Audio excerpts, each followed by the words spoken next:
On the 8th of May, 1887, 5 men would be awoken by their prison guards and informed that they were to be executed in the next 30 minutes. All 5 of them had been convicted of the same crime, conspiracy to assassinate the Tsar of the Russian Empire, Alexander III.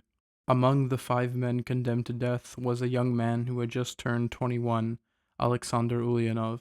At his trial, Ulyanov stated, "My purpose was to aid in the liberation of the unhappy Russian people. Under a system which permits no freedom of expression and crushes every attempt to work for their welfare and enlightenment by legal means, the only instrument that remains is terror. We cannot fight this regime in open battle because it is too firmly entrenched and commands enormous powers of repression. Therefore, any individual sensitive to injustice must resort to terror. Terror is our answer to the violence of the state." The 5 men were executed by hanging, intentionally calculated so that they would be killed by strangulation rather than by snapping their necks. The newspapers had published the story of the executions, and soon Alexander's family had become aware of his death. His younger brother, a 17-year-old by the name of Ilyich, would read the news of his brother's execution and be moved to throw his life into the study of politics. For years, Ilyich would study all forms of political and economic theories before starting his own career as a revolutionary. Although he loved his brother, he also became very critical of Sasha, Alexander's nickname, approach of individual acts of terrorism as a means of overthrowing the Tsar, later stating, "We will go the other way." In his early days of political activism, Ilyich was overshadowed by his brother's legacy, with others often referring to him as the brother of Sasha. But only 30 years after the execution of his older brother, Ilyich would lead the Russian proletariat in the world's first successful communist revolution, not as Ilyich Ulyanov or as the brother of Sasha, but as Vladimir Lenin. In the Russian Empire of the late 1800s, inequality and suffering was beginning to push people to the edge. In response, movements began to pop up throughout the empire, pushing a nihilist agenda and support for individual acts of violence against the Tsar and his empire, hoping that these acts would stir up the population in a spontaneous revolution. Sasha Ulyanov had been influenced by the ideas of this nihilist movement and other contemporary revolutionaries such as the Narodnaya Volya Party and Sergei Nakhaev, a young nihilist revolutionary of whom Fyodor Dostoevsky would go on to write an entire book about. But contrasted to this movement, Marxists would come to have a different approach to political violence and what would lead the masses to a revolution. So let us examine one of the early uses of violence used by Bolshevik revolutionaries before diving deeper into the Marxist perspective on political violence and individual terrorism. It's important to place into proper historical context the actions of the people of the past, and so it's necessary to mention that the Russian Empire was an extremely violent place to live, especially towards the end of its life. Historian Miklós writes, "In the Russian Empire, in the early years of the century, what was euphemistically known as expropriation was a fairly frequent occurrence. In Russia at the time, the terrorist tradition of the 19th century Narodnik movement was still very much alive, and certain strata of society approved of such actions. Almost a century later, it is becoming more and more difficult to judge the true motives behind these murders and attempted murders. The intended victims were usually governors and gendarme generals who had ordered their soldiers to shoot at peacefully demonstrating crowds, organized pogroms, and after summary trials, ordered women and minors to be hung. Thus, it is hard to tell when the attacks were inspired by the more abstract desire for social justice and when by revenge. In the early 20th century, thousands of attempted assassinations and robberies would take place every year across the Russian Empire. But even with this, Georgia had an even higher rate of assassinations and robberies than normal. So the society that the Bolsheviks were active in was an extremely violent one, where not only thousands of their comrades and supporters suffered summary executions, where widespread poverty and famine existed, but as a result, political and personally motivated revenge murders and bank robberies were an incredibly frequent and public occurrence that was at times supported by the general population. It's important to keep this in mind when talking about the Bolsheviks' perspectives and what they actually did, so that their actions can be properly contextualized. The Bolsheviks, led by Vladimir Lenin, needed funding to finance the party, its members, and its work, and looked at bank robberies, or the expropriation of funds from the Russian Empire, as a viable way of funding the movement. The biggest of these bank robberies was the 1907 robbery of a branch of the State Bank of the Russian Empire located in Tiflis, modern-day Tbilisi, Georgia. A young Joseph Stalin, still at the time a 29-year-old Georgian revolutionary known by the nom de guerre Koba, had grown in the ranks of the Bolshevik Party and had become respected as a financer of the party, in the form of armed robberies and kidnappings. Together with Lenin, another Georgian comrade, Maxim Litvinov, and an old friend of Stalin's named Kamo, the party had found out that a large shipment of money was going to be delivered by a stagecoach on the morning of the 26th of June, 1907. That morning, the crew had disguised themselves as peasants and had positioned themselves at different corners of Erevansky Square, just as the bank's carriage was passing through. When it came time, they threw bombs that they had built themselves over the past few days into the square and at the carriage carrying all the money. Taking advantage of the confusion, the Bolsheviks took out their guns, shot the security guards, and started taking the money, hiding it, and disappearing back into the crowd. In their hurry, they accidentally left behind tens of thousands of rubles. As they began to make their escape, Kamo, who was dressed as a captain of the local law enforcement, greeted the approaching police and told them the situation was already taken care of, and that they should head back to where they came from. In the end, all of them managed to escape with more than 30,000 rubles, around $3 million today. The number of casualties was around 40. What exactly Stalin's role in the robbery was is debated to this day. Because the overwhelming majority of research into the life of Stalin written in the English language is written from an anti-Stalin, anti-communist perspective, it's difficult to say for certain.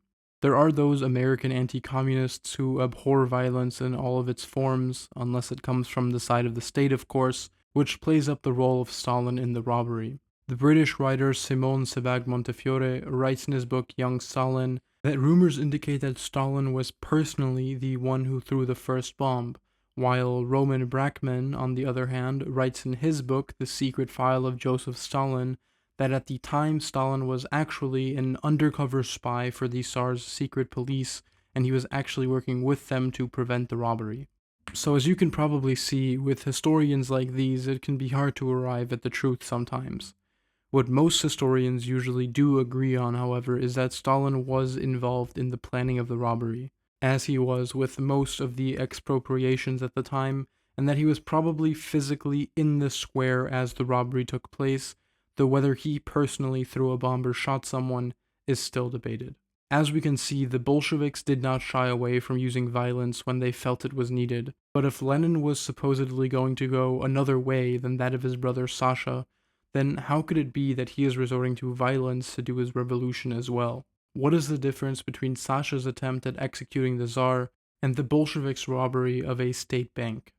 Before delving into political violence on the part of revolutionaries, it's only fair to acknowledge the political violence on the side of the state first. Today, in our modern Western countries, when political violence is discussed, it's very often framed as either a literal war or things that individuals do.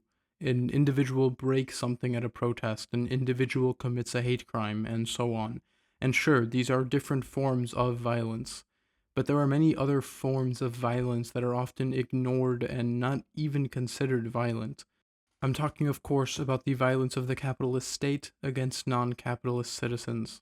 In a pamphlet titled Condition of the Working Class in England, written by Freidrich Engels in 1845, he writes, "When one individual inflicts bodily injury upon another such that death results, we call the deed manslaughter, and when the assailant knew in advance that the injury would be fatal, we call his deed murder. But when society places hundreds of proletarians in such a position that they inevitably meet a too early and an unnatural death, one which is quite as much a death by violence as that by the sword or bullet, when it deprives thousands of the necessaries of life, places them under conditions in which they cannot live, forces them through the strong arm of the law to remain in such conditions until that death ensues, which is the inevitable consequence, knows that these thousands of victims must perish, and yet permits these conditions to remain, its deed is murder just as surely as the deed of the single individual, disguised malicious murder, murder against which none can defend himself, which does not seem what it is because no one sees the murderer, because the death of the victim seems a natural one, since the offense is more one of omission than of commission. But murder it remains. The term here described by Engels is social murder. England and its allies, the United States, Germany, France, and the like, are countries that kill its poor. This was the case 180 years ago, and it is the case today. But violence is not limited to murder. If you are unable to make money for a company and nobody you know can support you, you will end up on the street with no shelter, no food.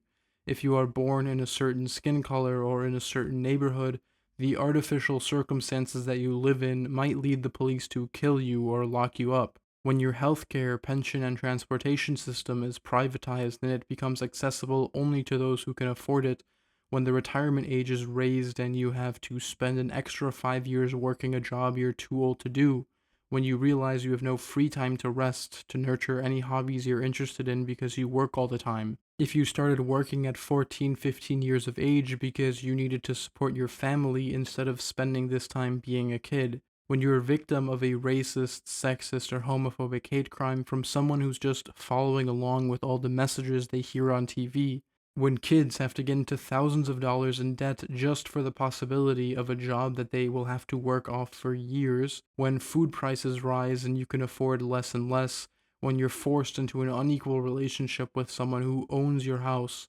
someone who gets half of your paycheck every month just so you can have shelter, when you are injured in a workplace accident because the company wanted to cut corners with the safety equipment.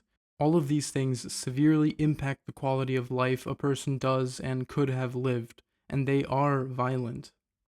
There is another very well-known political theorist that wrote, "Civil government, so far as it is instituted for the security of property, is in reality instituted for the defense of the rich against the poor, or for those who have some property against those who have none at all." Those words were written about the development of capitalist states in 1776. They probably sound like the words of some communist, but they're the writings of Adam Smith, known by many as the father of capitalism. We cannot restrict ourselves to think of violence as only in action, because many times the lack of something can be just as violent. Now that a base level of violence has been set by the state, we can talk about Sasha's and Lenin's own uses of violence. In the case of Sasha and the movement he belonged to, emphasis was placed on random acts of political violence, which led their group to consider regicide the highest form of political action. The Tsar was eventually assassinated by one of these Narodnik groups, but instead of revolution, the next Tsar used the assassination as justification for an increase in repression. Like the Bolsheviks, Sasha and Narodnya Volya also wanted to overthrow the Tsar, but for them, the use of violence was the end goal. In contrast to this, the end goal of the robbery of the bank in Tiflis was not just the act itself. No, that money was used to fund the party and its members to allow them to dedicate their lives to researching, preparing for, and planning a revolution. Violence wasn't carried out for the sake of violence, but the act was instead necessary support for another political goal. And like the Tsar's assassination didn't change anything meaningful, I'm going to talk about two other recent assassinations that also didn't change anything meaningful, that of Brian Thompson and Charlie Kirk. Now, I'm not going to talk about if any of these individuals deserved what they got, because truthfully, it doesn't matter if a king who ruled over one of the most destitute and impoverished populations in history, a person whose wealth came directly from refusing healthcare to people who needed it, and a white supremacist college activist deserved to die. What matters is if anything changed for the better resulting from these acts. And in these three cases, I think the answer is a resounding no. In the case of Tsar Alexander II, his son upped the repression against political groups that were outspoken against the royal family, targeted Jews with pogroms and laws to worsen their material conditions, and led to a government that did next to nothing to prevent a famine that resulted in the deaths of hundreds of thousands of people. In the case of Brian Thompson, his position was quickly refilled, and the company he worked for, United Healthcare, is still one of the worst healthcare companies in the US. And as for Charlie Kirk, the government has used his death to pass laws allowing itself to increase repression of left-wing political thought. In each of these cases, for each of these three assassins, There was no goal deeper than simply killing a target. But this isn't the path towards real political change. This video probably sounds like it's a bit all over the place, so let me try to wrap it all back up into a final point. One of the things that Marxism teaches us and encourages us to do is to start seeing and critiquing the systems that dictate the world around us. United Healthcare wasn't an exploitative company because Brian Thompson was the head of it. United Healthcare is an exploitative company because it exists in a world that incentivizes profit over everything, even providing your own clients with healthcare. Charlie Kirk wasn't unique in any of his beliefs or actions, but they served the billionaires who funded him and his career, which is why Kirk grew to be as prominent as he was. If Trump himself was killed tomorrow, the United States would continue being the same repressive, racist, imperialist country it is today. Instead of directing our anger towards the individuals at the top, like Sasha and the Narodniks, we should instead look to those, like his brother Lenin, who managed to overthrow the entire repressive system, not just by violence, but by developing a revolutionary party that examined and explained exactly how Russian workers were being exploited.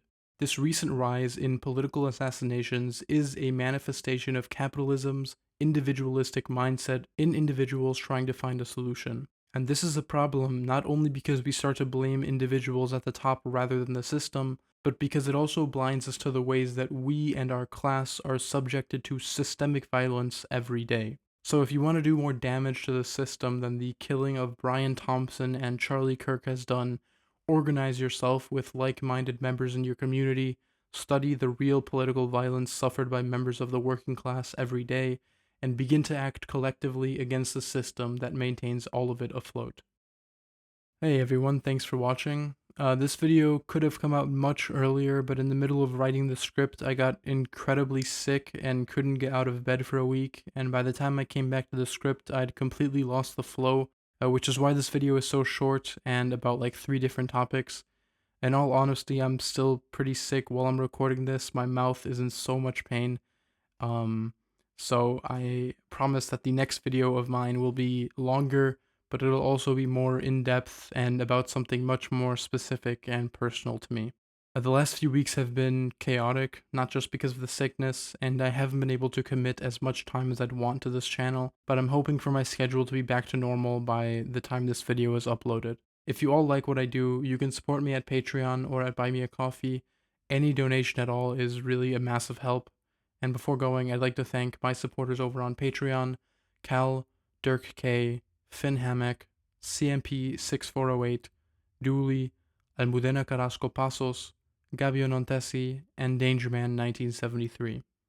Thank you for the support, and I'll see you in the next one.